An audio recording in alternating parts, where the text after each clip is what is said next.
Category 1, Dynamic Microphones.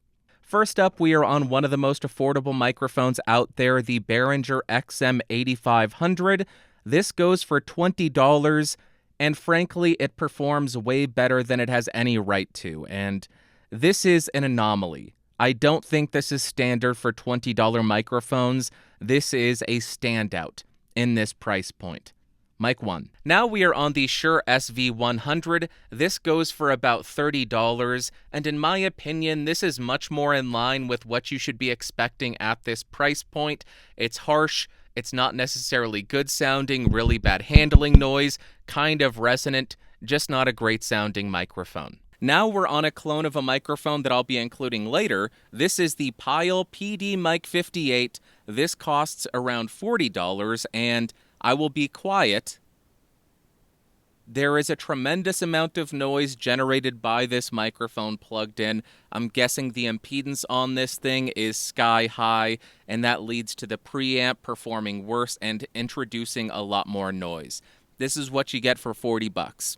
Like I said, the XM8500 really is a standout in this budget range because other microphones do not perform similarly to that mic. Now we are on the Shure SV200. This goes for about $50. Again, it's not tremendous sounding. It's tolerable, but pretty bad handling noise, a bit resonant, a bit honky sounding, kind of subpar, and I think a microphone that's less than half the cost sounds better than this. But $50, there you go. Just listen to it as I move it around. Just captures the movement of the cable. Not an ideal microphone. And now to break up the Shure show, now we are on the SE Electronics SEV7.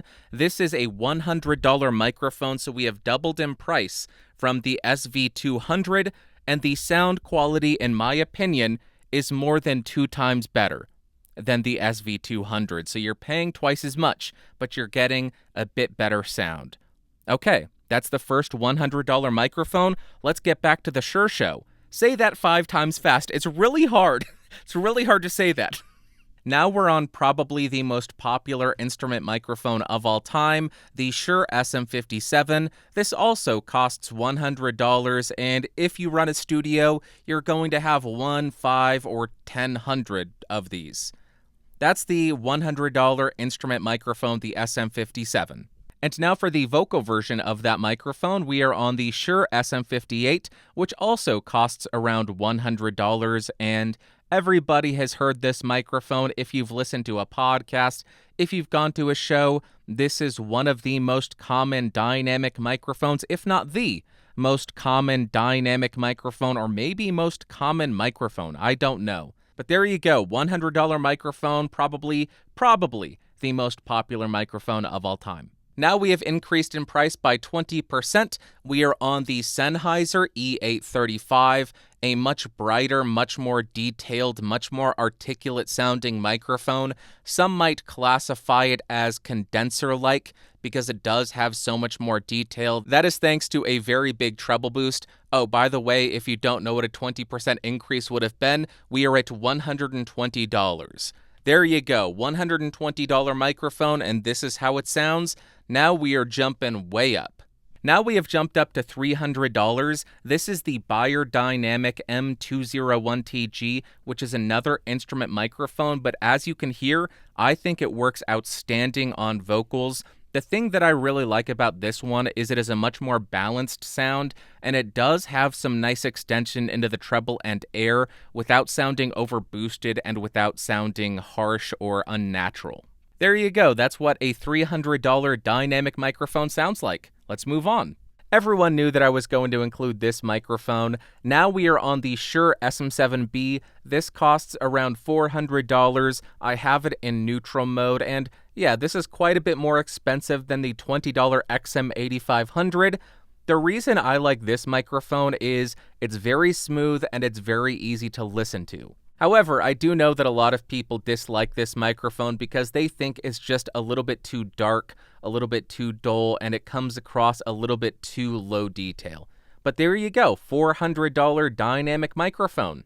Now we are on the Electro Voice RE20, which goes for around $450, so $50 more than the SM7B, And the thing that I like about this microphone is it does have a bit more extension into the treble and air. If you don't like how dark the SM7B sounds, you're probably going to lean more towards the RE20 because it does have that airiness to it. It does have that openness to it that is lacking from the SM7B.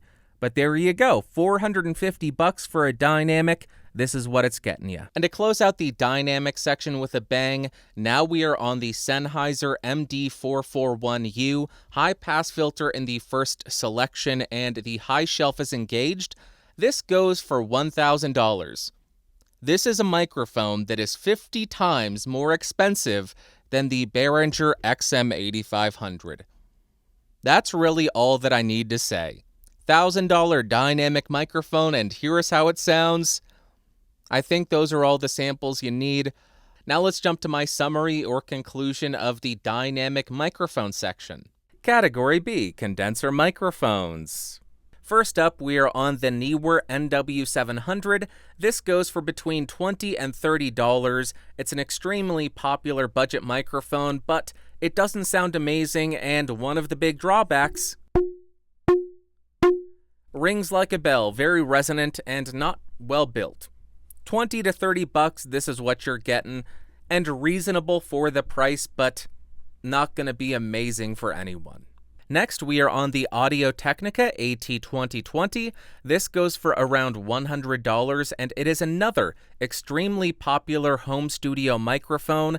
As you can tell, it does sound quite a bit better than the NW700, but to my ears, it's just not the most balanced, it's not the smoothest sound, but for $100, I really can't complain. But this is what $100 is going to get you in the condenser side of things. Now we are at $170 with the Neat King Bee version 2. I know the price jump wasn't as drastic as I made it sound. I went back and added this in post because I needed something in between $100 and $270. Here you go, $170. Neat King Bee V2. Now we're jumping up in price quite a bit to $270. This is the Rode NT1, and to my ears, this just gives us a much more balanced and detailed sound without sounding overboosted or artificial. Another really big pro over the prior microphones is the noise performance, the self-noise performance in particular. When you get to this level, the noise of the microphone is really negligible. And just for another example of a $270 microphone, now I am on the Lewitt LCT 440 Pure, and here is how this sounds. So, two $270 microphones, really great noise performance on both, different tonal profiles, and this is what $270 gets you in the condenser side of things. Now we are on the Sennheiser MK4. This goes for about $300. I'm not going to go on talking, just another point in this data set. $300, this is what it sounds like. Now we actually had a really big jump in price. We are now at $500. This is the SE Electronics SE4400A multi-pattern condenser microphone, and here you go. This is giving you so many more features and polar patterns than any of the mics that I included before, none of which had any additional polar patterns. And this is also giving you multiple high-pass filters and a pad. So you're getting kind of AKG C414 vibes from this for $500. And just for a good measure, here is another $500 data point. This is the Shure KSM32, and here is how this sounds. I love this because of how smooth it is. Just one of the sweetest top ends of any condenser microphones I've used. There you go, $500 price point. Here's how it sounds. Why not do another $200 price jump? This is what a $700 condenser microphone sounds like. This is the Earthworks Ethos. This is quite different from every other condenser microphone here because this is a broadcast condenser. They made it for broadcast as opposed to studio work. And pretty much all that I mean by that is they have a big fat foam windscreen on this thing, so this is going to do way better with plosives than any of the other microphones, but also that rolls off a lot more of the top end than any of the other condensers that I have demoed so far. $550 price jump, anyone? Now we are at $1,250. This is the Austrian Audio OC818 to piss everybody off. And this is a multi-pattern microphone.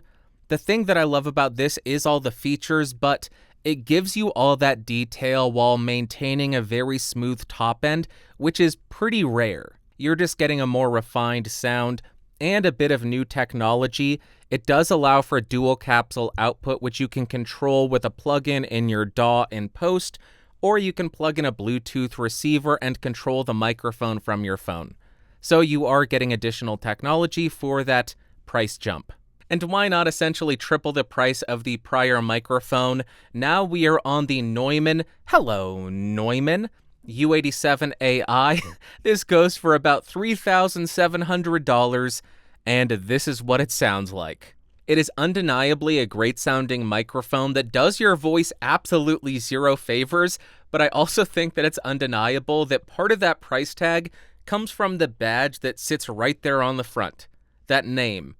That classic name, the brand, the model number that everybody knows. You're paying that Neumann tax, you're paying that U87 tax, because people want the microphone because other people have used the microphone. But as far as sound profile goes, it is outstanding. And there you go, those are all the samples for the condenser microphones. Now let me give you my summary or conclusion, whatever it is. How was that for you? A bunch of microphone samples so you can hear how they sound back to back to back, hearing price point to price point to price point, to understand where the law of diminishing returns really kicks in. If you found it helpful, thumbs up, hated it, thumbs down. I will talk to you later. Bye.